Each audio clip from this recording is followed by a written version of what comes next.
Good morning, everyone, and happy Tuesday. This is obviously not my room because we are having the flooring installed at my house this week, and the patio, so it is so noisy that you wouldn't be able to hear anything. So that's why it's also over an hour later than I would normally do it, because I had to do some stuff and get over here before I could do it. But I did want to do this video today.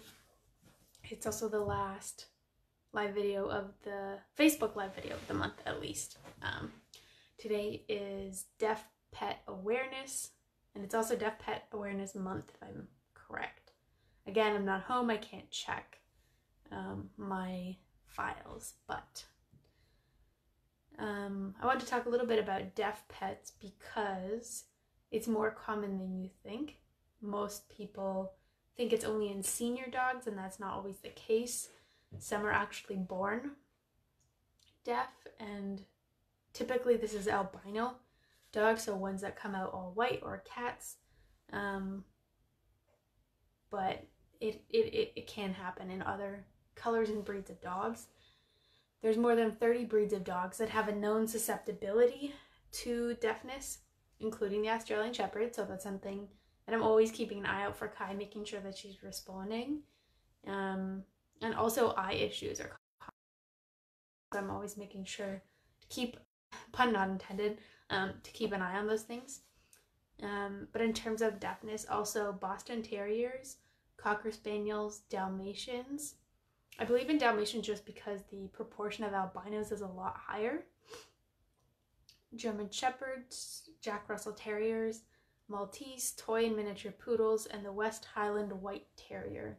So a lot of these breeds are white or mostly white, and that can contribute to it as well. Something about the genetics of the coloring influences the hearing, supposedly. Although again, it is typically more common in senior dogs. I have worked with several deaf dogs, and there are a couple of things that you kind of have to change in the way you approach them. Obviously, they can't respond to vocal commands depending on whether or not they are partially deaf or full deaf. So if they're partially deaf, they can hear a little bit, but it's usually out of one side or the other, or they'll respond 20% of the time. But if they're full deaf, they can't hear anything. And this is quite often when people will get them a companion animal, so the two animals can kind of work together as a team. They have to be trained to respond to hand signals instead, but you still have to be able to get their attention. And they can feel vibrations. Crossing lights, they can't hear the crossing light.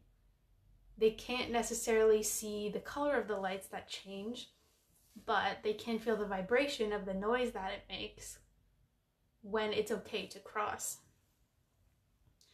Teaching them to respond to hand signals can be quite hard because initially we start with voice commands and pair them.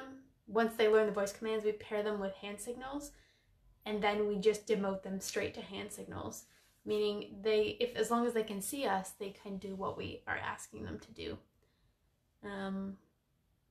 Typically, first-time pet owners don't have the skills required to own a deaf pet. It's not easy.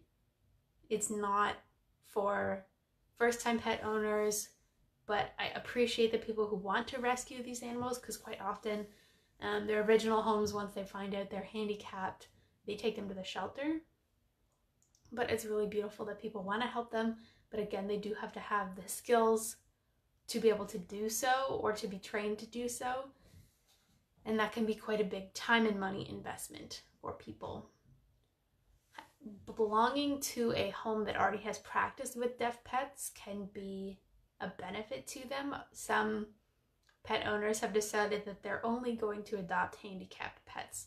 So whether this is some with mobility issues, neurological issues, or deaf or blindness, that those are the only types of animals that they rescue. And bless you if you are one of those people, because those animals still need homes too.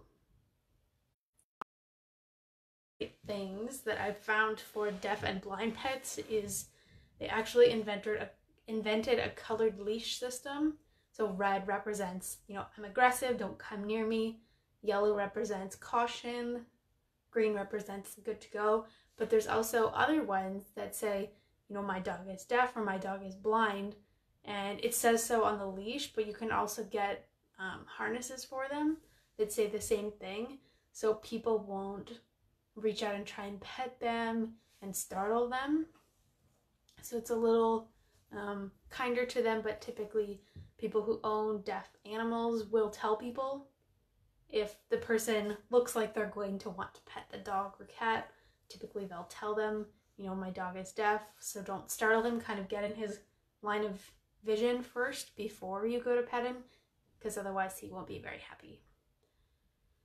If you think your pet is losing their hearing, so they're getting to the age where they're starting to show signs of maybe not responding the way you want them to, and it's not just because of stubbornness, because sometimes they decide that they don't have to listen anymore, you can do some little tests to see. Obviously, taking them to the vet to get a definitive test is always the best way to go, but if you're not quite sure, you can stand in a different room. If they're food motivated, you can crinkle a treat bag.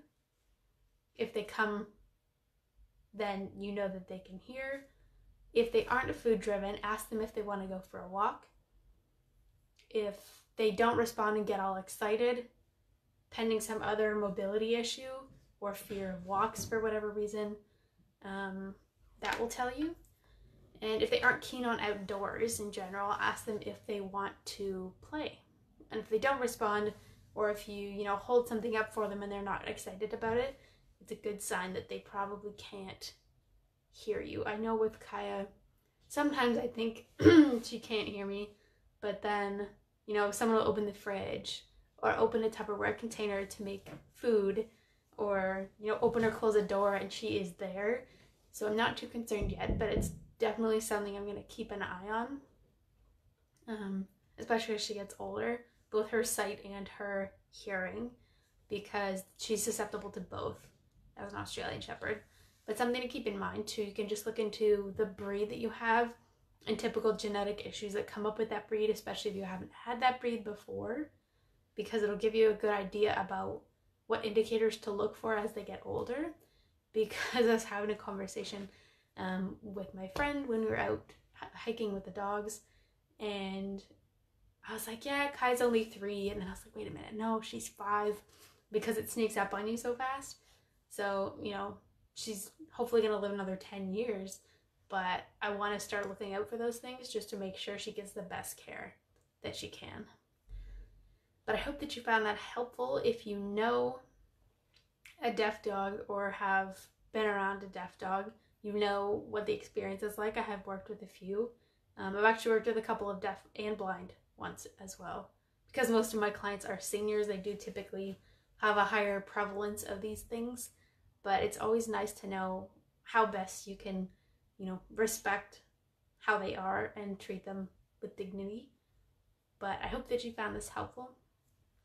I am off to try and do a little more work before I have to start my day, but I hope you have a fabulous rest of your day.